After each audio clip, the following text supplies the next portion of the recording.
Do you want to be a millionaire?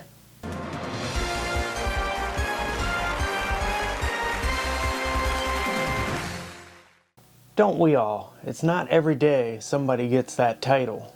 But for a few lucky people, that dream comes true. On January 24th, 1848, James Marshall found gold at Sutters Mill in California. The old gold rush. That discovery led to one of the biggest migrations in American history. 300,000 people came by wagon, by boat, for their chance to strike it rich. More than 750,000 pounds of gold was found during the gold rush. 750,000 pounds. That is unredonkulous. And with all that gold, the U.S. government decided to build the San Francisco Mint in 1854. That is where the journey starts for this rare coin. The gold rush came and went, and after a few years, miners were digging, looking for their next big victory when in 1858, silver was found in Nevada. In 1859, in California as well. And back before they had the mint in San Francisco, there was a number of different businesses that just had ingots, and they would mark their business on it, and that was kind of the currency out there in California. There was a California currency, but there were so many different businesses that marked the ounces, marked how much they were worth. There's just an unlimited amount of stuff out there from the California gold rush. Hundreds and hundreds of thousands of people came out there, and it wasn't even a state yet. There was a California genocide out there too from the gold rush. All the indigenous people, not all of them, but most of them were just hunted down. The first year of the gold rush, the Californians were the ones that came out there. Then very next year, the 49ers, 1849. All those wagon trains coming out there. The ships, now they couldn't go across like in Panama like they do now. They had to go all the way down in South America and all the way back up, or you had to go and cross the whole country in a wagon with oxens. It ain't like it is today, people. And that's the whole reason why everybody went out there, mainly the gold rush. And not everybody was out there looking for gold and looking for silver later on. Silver, there was a lot more of it than gold, obviously. That's why it's a lot less money.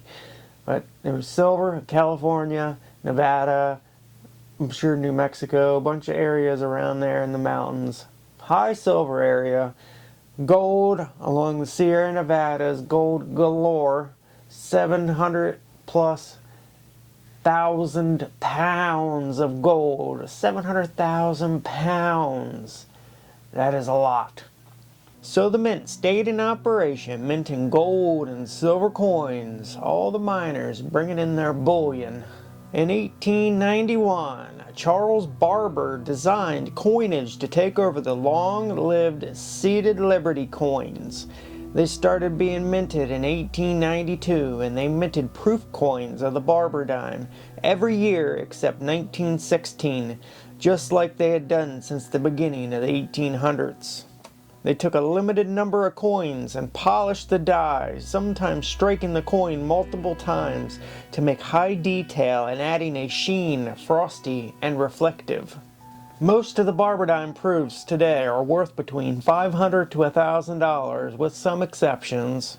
But in 1894 at the San Francisco Mint, they did not mint any for circulation that year. Only 24 were minted, and they were all proof coins, making it one of the rarest United States coins ever minted. The story of how these 24 coins were minted is said that the mint superintendent minted them as a gift for prominent bankers in the area. The daughter of the superintendent claimed that he gave her 3 of these proof coins. She sold 2 in the 1950s, but 1 she spent on a bowl of ice cream. Only 9 of these coins are known to exist. So there are 15 1894 S Barber Dimes buried in collections somewhere, lost in a cash register, and mixed in with all the other change back in the day. or even, just maybe, lost, discarded, a lost coin that makes its way out of a pocket, onto a park, or in a yard, just waiting to be found by a metal detector or a coin roll hunter, or even in Grandma's old coin jar.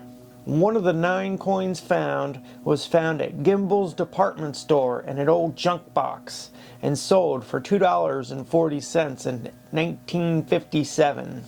7 of the coins are uncirculated, but 2 were circulated, heavily worn, spending decades going from coin purse to coin purse, register to register, pocket to pocket, the owners having no idea how special that tiny coin really was.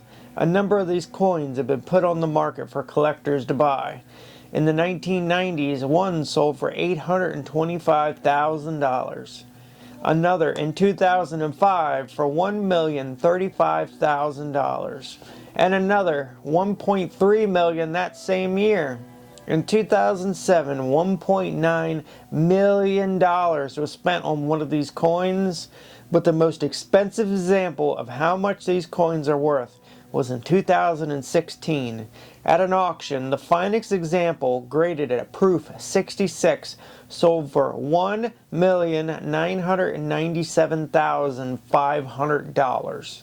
The last one to be sold was in 2019 for $1,320,000. Now, if you're out there in the woods searching for old coins, or heck, you like being outdoors, check out the people who sponsored me in this video. Flextail is a gear brand that focuses on providing campers, backpackers, outdoor enthusiasts with ultralight appliances. It has 4 levels of brightness, offers a 10-watt fast charging, a built-in magnet, and an IPX5 waterproof and drop resistant.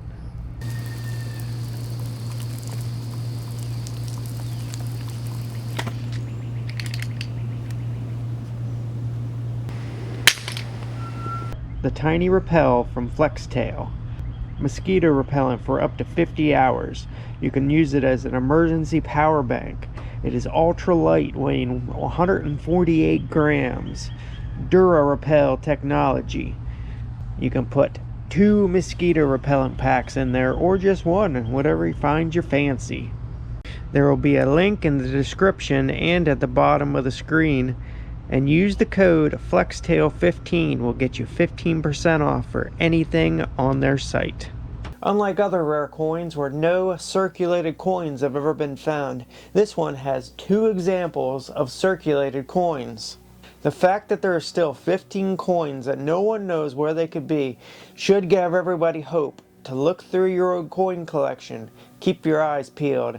Next time you dig up a Barber Dime metal detector or find one coin roll hunting, keep it in mind that 15 $1 million paychecks are still out there waiting for someone to find.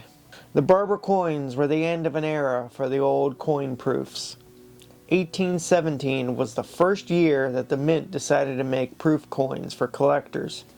205 years ago, coin collecting was popular, and that popularity is why we even have the 1894 S Barber Dime to begin with. The proof coins, basically, people like collecting the coins. They like getting that special little coin that was a little shinier, had a lot more detail, just to keep for their own personal collections. Same thing that we do today, but all the way back in 1817, 205 years ago, they were doing it. The 1916 Barber Dime was not proofed, and it wasn't until the 1930s until proofs were made again. 1930s to the 1960s, brilliant proofs were circulated. Brilliant proofs were made, very reflective, and they were struck twice. The current proofs look nothing like their 1800s counterparts. Modern proofs have a mirror finish, very brilliant, struck twice. Older proofs were not handled like they are today. Modern dimes, they have gloves, they've got sealed conditions to keep the coins perfect. Back in the day, many of them have fingerprints on them, or scratches, or defects. And they do not have that mirror finish. The history of coins is something spectacular. So much history packed in such a tiny object. Some can be worth millions of dollars. So many different heirs and mints, it's a hobby like no other. These rare coins kind of just fascinate me. They fascinate a lot of people. I'm not the only one. From a penny to a dollar, everything in between, half cent, 3 cent, dollar coins, $5 coins, $10 coins, $20 coins. They made all sorts of them that a lot of people don't know that they made. Coins fascinate me. There's just something about coin collecting, finding coins, whether you're coin roll hunting, metal detecting, you work at a cash register, you find an old buffalo nickel or an old coin, you pull it out. There's just something about finding an old coin, no matter which way you do it.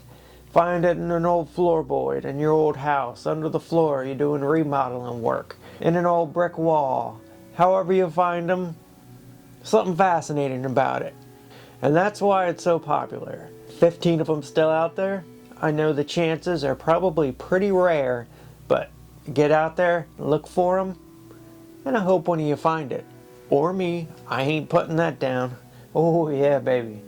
And if you do me a favor, go down to the comments. Type any comment. I don't care what you say. Do a comment. Call me an idiot. Whatever you want. I don't care. Put a comment down below, please. Just type a dot. Anything. It helps out the channel greatly.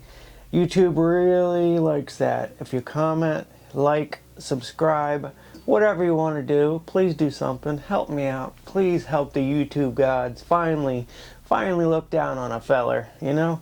I'm just a little guy in a big scheme of things, you know, trying to make it. So please like, comment, subscribe, whatever you want to do. I don't care. Write comment. Who knows? Anything. I'm begging you. Please. Get back to the brass tacks of things. I'm sure the chances of actually finding one of those coins is very rare. There's only 15 left, but 2 out of the 9 were circulated, and that is something to talk about. Circulated. So they were actually, and they're heavily worn too. They were going through cash registers. They were actually going through people's pockets, in their hands. The amount of coins that are lost is astronomical. Unbelievable how many coins are lost. And if you go out there today, you metal detect a local park, you'll pull up handfuls of the things. People just lost coins left and right. It's absolutely asinine how many coins people actually lost back in the day. More so than today. People don't really use money that much as they did back in the day. That's all you had. You had your checks, your paper money, your coins, occasionally your gold coins, but that's for them rich folk. We ain't rich folk. And businesses. But yes, you never know what you're going to find. There's so many different rare coins out there. Sometimes you find a coin, you don't think it's worth much, but some of them, you know, they're always worth more than what they are. If it's worth a penny, it's worth more than a penny if it's an old coin.